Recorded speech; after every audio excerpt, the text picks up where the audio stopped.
Welcome. এসএলএসটির নিয়োগ প্রক্রিয়াটা এত স্লো কেন চলছে?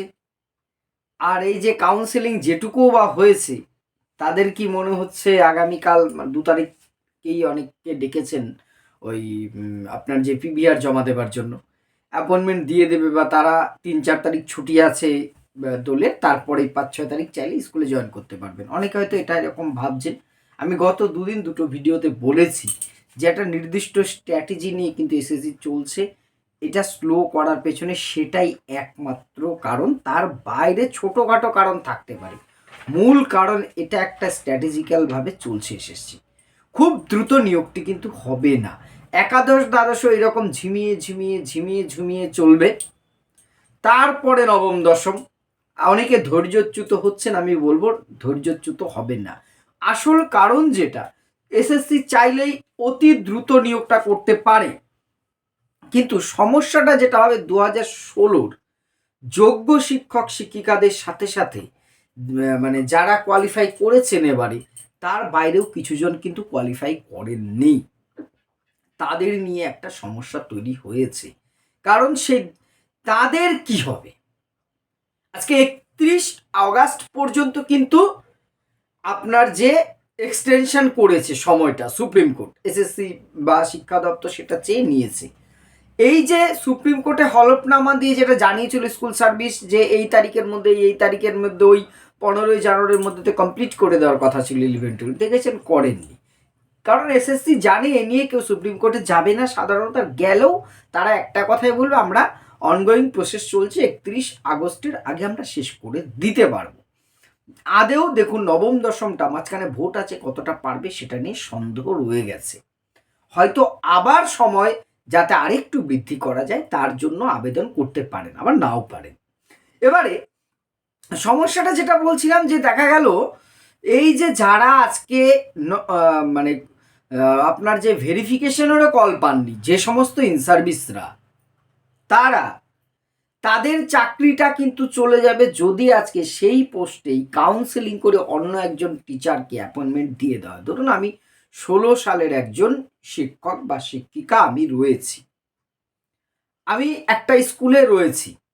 এবার আপনারা যেটা নিয়ে আমি আগে বলেছি, যে স্কুলে রয়েছেন 16 সালের কোন একজন দুজন শিক্ষক শিক্ষিকা মন্তব্য করেছিলেন, আমি বলেছি এটা, যে আমরা সে আগের স্কুলেই থাকতে পারবো, যে না, হ্যাঁ আপনি যদি সঠিক র্যাঙ্ক করে থাকতে পারেন প্রথম দিকে, আপনি সেই স্কুলটাকেই চুজ করেন, আপনি থাকতে পারবেন, কিন্তু সেই স্কুলে সেভাবেই রেখে দেওয়া হবে, এর কোনো নিয়ম নির্দিষ্ট কিছু কিন্তু গেজেটে বলা নেই, এবং যেভাবে পদ্ধতি চলছে সেভাবে থাকবে না। সাপোজ আমি একটা 16-র যোগ্য শিক্ষক হিসেবে আমি রয়েছি, ধরুন আমি আগেও বলেছি আমি কিন্তু 16 সালের নই, সাপোজ আমি রয়েছি। এবার আপনি নতুন ফ্রেশার বা ইন সার্ভিস যিনিই হন না কেন, হয়তো নবম দশম থেকে একাদশ র্যাঙ্ক করেছেন, এবার কাউন্সিলিং আপনি আমার স্কুলটা নিয়ে নিয়েছেন। এবার আপনাকে যখনই অ্যাপয়েন্টমেন্ট দিয়ে দেওয়া হবে, তখন তো কালকে আপনি তো সময় নষ্ট করতে যাবেন না। বিশেষ করে একজন ফ্রেশার ছেলে মেয়ে হলে কেনই বা সে করবে, একদিনের বেতন কেন নষ্ট করবে? আমি হলে তো করতাম না।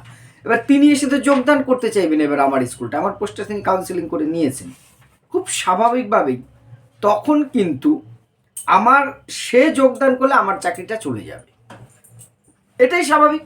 অথবা 31 আগস্ট পর্যন্ত ওই ফ্রেশার প্রার্থীটাকে অপেক্ষা করতে হবে আমার, ওই দিন অপেক্ষা।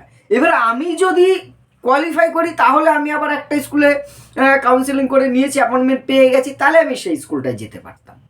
এই যে যারা এর মধ্যেও সুযোগ পাননি, বিশেষ করে একাদশ দ্বাদশ স্তরে সিঙ্গেল সাবজেক্টের, যারা single subject education, philosophy, political science, তাদের কিন্তু পাশে বা নবম দশমে বসার কোনো স্কোপ ছিল না, এরকম বহু আছে। আবার নবম দশমের ক্ষেত্রেও আছে। বলে এই যে একটা সমস্যা ক্রিয়েট হবে, সেটাকে ভোটের আগে সামাল দেওয়াটা কিন্তু একটা মানে বিচ্ছিরি রকম পর্যায়ে চলে যেতে পারে। সেই জায়গাটাকে যতটা পারা যায় এড়িয়ে যাওয়ার চেষ্টা করছে। এবার আপনারা বলতে পারেন তাহলে ভোটের আগে দেবেন না, আপনি বলছেন না, আমি সেটা বলছি না, হয়তো কিছু কিছু অ্যাপয়েন্টমেন্ট ছাড়লেও সেটার মধ্যে সময় দেওয়া থাকবে, দেখবেন তুলনায় অনেক বেশি সময় বেশি দেওয়া থাকবে। সেটা 90 ডেজ হতে পারে, 120 ডেজও হতে পারে। আপনি অ্যাপয়েন্টমেন্টটা নিয়ে যোগদানের জন্য এতদিনের মধ্যে যোগদান করুন। ফলে ওই রকম সিচুয়েশন হলেও কিন্তু আমি তখন আপনাকে বলবো, ঠিক আছে ভাই বা বোন, আপনার তো অনেকদিন সময় আছে যোগদান করবার, সমস্যা নেই, দেখি কি সিচুয়েশন হয়, তারপরে আপনি জয়েন করবেন। আপনার তো 90 ডেজ বা 120 ডেজ দেওয়া আছে। এইরকম একটা হতে পারার সম্ভাবনা কিন্তু শোনা যাচ্ছে। দেখুন, আমার কথা মিলবেই, এটাই হবে সেটা আমি কখনোই দাবি করি না, আজকেও করছি না, কিন্তু গতি প্রকৃতি দেখে কিন্তু সেটা বোঝা যাচ্ছে স্লো চলছে। আরও বেশি সমস্যাটা তৈরি হবে কিন্তু নবম দশমের ক্ষেত্রে ওই সমস্যাটা হতে পারে, বহুজন আছেন সেখানেও। ফলে একাদশ দ্বাদশটাকেই কিন্তু ওই যাচ্ছি, যাব, করছি, করব, সেরকমভাবে একটা চলছে। নবম দশমটা দেখুন কেমন একটা যেন সেই ঘুম পাড়ানি মাসি পিসি ঘুম পাড়ানি গান শুনিয়ে ঘুম পাড়িয়ে রেখে দিয়েছে, কোনো খোঁজ খবরই নেই, সেই রেজাল্টটা দিয়েছে। আরে ভাই কি ব্যাপার, বৃত্তান্ত কিছু বলো মাঝে মধ্যে অন্তত। মানুষ তো জাগিয়ে রাখার জন্য হাই তোলে না, এদের ভেরিফিকেশন করছে না, এদের ইন্টারভিউর কোনো ডেট দিচ্ছে। এই যে নবম দশমের আমার পরিচিত বহুজন আছে, আপনারা আছেন, আপনারা সবাই আমার নিজের ভাবি আমি। এবার সেই জায়গা থেকে ভাবুন তো, যারা ডেমনস্ট্রেশনটা প্র্যাকটিস করছিলেন, আর এনার্জি নেই, আমি জানি আমার বেশ কিছু ভাই বোনেরা আছে পরিচিত, তারা, তাদের সাথে কথা হয় যে আর তাদের প্রথম দিকে আমি বলেছি না ছাড়বি না, কিন্তু প্র্যাকটিসটা পার ডে একটা করে অন্তত ডেমো রেডি করবি, করতে করতে এখন আমি নিজেও সেটা আর ওদেরকে বলতে পারছি না। মানে এতগুলো দিন চলে যাচ্ছে, তাদের যে একটা প্রিপারেশন ছিল ইন্টারভিউ নিয়ে, সেটার মধ্যে কিন্তু একটা গন্ডগোল হয়েছে। এরপরে কোন দিন হঠাৎ নোটিশ আসবে আগামী 4 তারিখ থেকে, সাপোজ কথা 3 তারিখ থেকে আপনার ইন্টারভিউ ভেরিফিকেশন শুরু হয়ে যাবে। এই যে বিষয়টা, এটা কিন্তু ডিলে করা হচ্ছে, এইটাই তার স্ট্র্যাটেজি, যে কোনোভাবে আমি 31 আগস্টের কাছাকাছি নিয়ে যাওয়া। আমি বলছি না যে 31 আগস্টে আপনাকে দেবে জয়েন করবার জন্য, অন্তত জুলাই অবধি নিয়ে যাবে ঠেলে বুতে নবম দশমকে মিলিয়ে নেবেন যতটা আমার মনে হচ্ছে, অন্তত পক্ষেও সেই পর্যন্ত। এরপরে ভোট আসবে, এই হবে সেই হবে, তারপরে ধীরে সুস্থে ভেরিফিকেশন হবে, তারপরে আরে একটু ধীরে সুস্থে ইন্টারভিউ চলবে, তারপরে আসবে কাউন্সেলিং, তারপরে পিভিআর। দেখুন এই পিভিআরটা গতবার কিন্তু ভোটের পরে বলছি, সরি মাফ করবেন, মানে নিয়োগের পরে হয়েছিল। এবার দেখলেন সেটা কিন্তু আগে রিপোর্টগুলো চেয়ে পাঠাচ্ছে।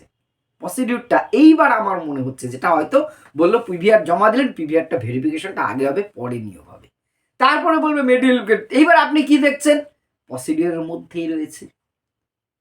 সাপও মরলো, আমার লাঠিও ভাঙলো না। চাকরি আপনাকে দেবে, যারা যোগ্যতা অর্জন করেছেন তারা চাকরি পাবেন, তারা কিন্তু এতটুকু কোনো সংশয় থাকবে না যে আপনার চাকরি যোগদান করতে পারবেন না স্কুলে। কিন্তু বিষয়টাকে ডিলে করছে একমাত্র 16দের, যে যোগ্যদের মধ্যে যারা আজকে কোয়ালিফাই করেনি, তাদের নিয়ে সরকারের কি পরিকল্পনা আছে। আর আরেকটা শ্রেণীর কথা আমি বলেছি, 2016 সেই অযোগ্যগুলো যারা টাকা ফেরত দেওয়ার কথা, সব কিছু আবার যেন কেমন ঝিমিয়ে গেল না।